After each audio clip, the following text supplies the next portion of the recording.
వస్తుంది.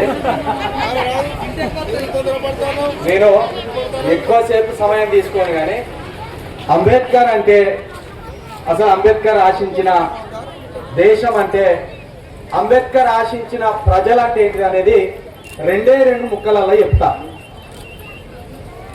ముందుగా అసలు ఈ ఎస్సీ బీసీ ఎస్టీలకు అధికారం ఎందుకు రాదు, మీరు పాలించలేరు అని ఎట్లా అంటారు? గిట్లనే అంటారు.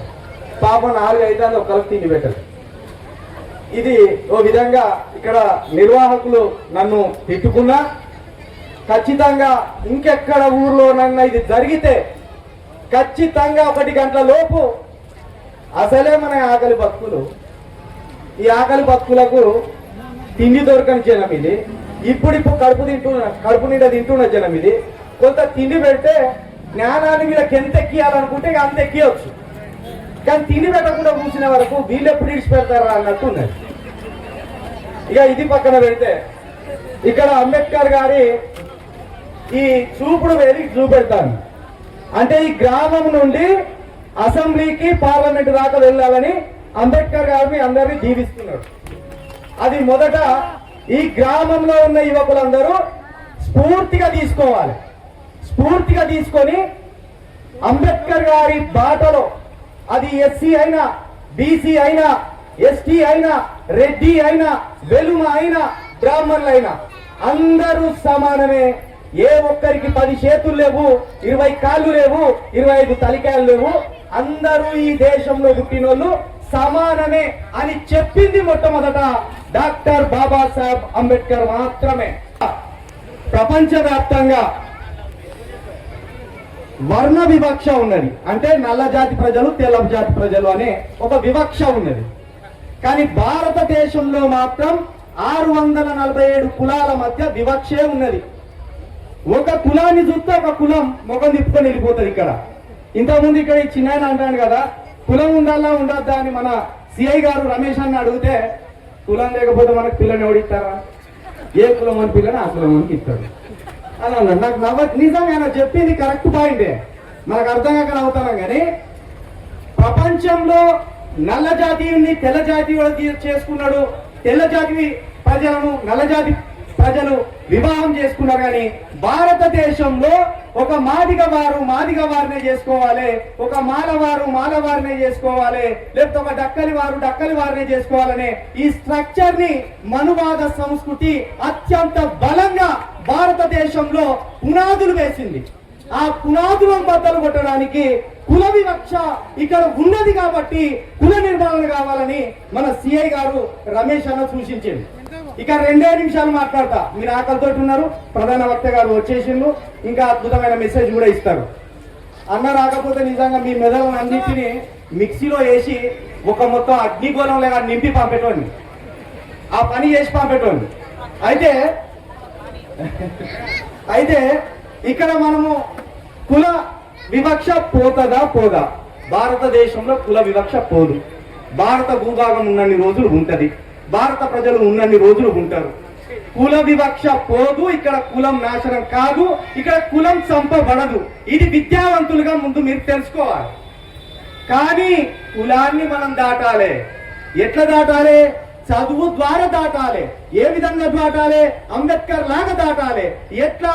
అంబేద్కర్ లాగా చదవాలి, అంబేద్కర్ లాగా బతకాలి, అంబేద్కర్ లాగా ఎదగాలి. అప్పుడు మాత్రమే మనం కులాన్ని దాటగలం, లేకపోతే మనం కులాన్ని దాటలేం. ఈ ప్రపంచంలో వివక్ష మీద కొట్లాడిన మహానుభావుల్లో మార్టిన్ లూథర్ కింగ్ నల్ల జాతి ప్రజల కోసం కొట్లాడితే, బాబాసాహెబ్ అంబేద్కర్ గారు భారతదేశంలో కొట్లాడిండు, ఆ దళితుల కోసం కొట్లాడిండు. అయితే ఇక్కడ మనకు చెప్పేది చాలా మంది, కొంతమంది చెప్పేది ఏంటంటే, బాబాసాహెబ్ అంబేద్కర్ ఒక దళితుల కోసమే కొట్లాడిండు, ఒక దళితుల కోసమే చేసిండు. మరి మా ఇంట్లో ఏమన్నా నిండినాయా? మాలమాదిగోళ్ళ నిండేమన్నా మొత్తం పుట్లే నిండినాయా? ఏమో నిండాలన్నా మొత్తం బంగారుమయమైందా? కాదు. బాబాసాహెబ్ అంబేద్కర్ గారు తలికాయ ఉన్న ప్రతి వ్యక్తికి విలువ ఇవ్వాలని ప్రతి వ్యక్తికి ఒక చట్టం చేసిపోయింది. ఆఖరికి బ్రాహ్మణులతో సహా చేసిండు. మనకిచ్చిన రిజర్వేషన్స్ ఇప్పుడు ఈడబ్ల్యూఎస్ రిజర్వేషన్ రూపంలో ఓబీసీలు, రెడ్డిలు, వెలుమలు, బ్రాహ్మణులకు కూడా వచ్చినాయి. కాబట్టి రిజర్వేషన్ మనకు ఒక్కరికే లేదు, అందరికీ ఉన్నది. కాబట్టి బాబాసాహెబ్ అంబేద్కర్ నినాదం అంటే ఓన్లీ సమానత్వ నినాదం, సమానత్వ నినాదం. ఇక్కడ బుద్ధుడి గారి విగ్రహం, బుద్ధుడి గారి చిత్రపటం పెట్టిండు. నాకు పెద్దగా బుద్ధుడి గారు అంటే నచ్చదు. ఎందుకంటే అంబేద్కర్ గారికి మనకు పార్లమెంట్ ఎట్లనో ప్రపంచానికి ఐక్యరాజ్య సమితి ఉన్నది. ఐక్యరాజ్య సమితిలో అంబేద్కర్ గారిని మోసెస్ తోటి పోల్చిండు. మోసెస్ అంటే మీకు తెలుసా? ఇప్పుడున్న ఈజిప్టు ఒకనాటి ఐగుప్తు. ఆ ఐగుప్తులో ఇజ్రాయెల్ పడుతున్న వేదనను చూసి ఆ జాతి బిడ్డ అయిన మోసెస్, మనం అందరం మోషే అని పిలుచుకుంటాం. మన దళిత క్రైస్తవులందరూ మోషే అంటారు. ఆ మోషే తన ప్రజలు ఇజ్రాయెల్ లో బానిసత్వం చూసి తట్టుకోలేక ఒక్కొక్కరిగా ఊచకోత పోసి తీసుకొచ్చి ఇజ్రాయెల్ దేశంలో 90 లక్షలు లేని ఇజ్రాయెల్ ఇప్పుడు ప్రపంచాన్ని ఇట్లా చిటికన వేలు మీద ఆడిస్తాంది. ప్రపంచాన్ని మొత్తమే 12 కోట్ల మంది ఉన్న ఇరాన్ని సుక్సు మోపిస్తాంది. ఎట్లా? జ్ఞానంతో మోసే వేసిన పునాదులతోటి. కాబట్టి నేనేమంటున్నానంటే ఇంకా సత్యదానికి బుద్ధుడి మధ్య మార్గం ఇది, బుద్ధుడిది. ఇప్పుడు ఆకలి అవుతుంది కదా, నిజంగా తినకపోతే ఆకలి అవుతుందా అని టెస్ట్ చేసుకుంటాడు బుద్ధుడు. అట్లనే నేను చిన్నతనం చేస్తలేను, కానీ 100కు 100% మీరు ఒక గరుత్మంతుడు లెక్క ఉండాలి, ఒక మోసే లెక్క ఉండాలి, ఒక కాంశీరాం లెక్క ఉండాలి, ఒక అంబేద్కర్ లెక్కన ఆలోచించాలి. కానీ బుద్ధుడిని వెనుక పట్టుకుంటే మీ తల పీకలు తెగిపోతాయి. ఈ భారతదేశంలో ఇప్పుడు రాబోతున్నది అసలు సిసలైన ప్రమాదం ఈ భారతదేశానికి.